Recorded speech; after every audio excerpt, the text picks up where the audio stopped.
¿Qué prefieres? ¿Comer queso o comer chocolate? ¿Comer una hamburguesa o comer un filete? ¿Ir siempre solo a un restaurante? ¿O prefieres ir con la tercera persona que te aparece al compartir este video en WhatsApp? ¿Prefieres el refresco o prefieres el té?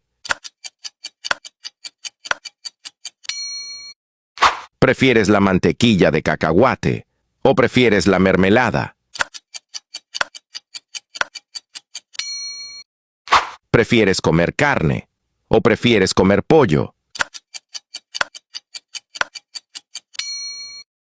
¿Nunca más comer fruta o comentar cuál es tu fruta favorita?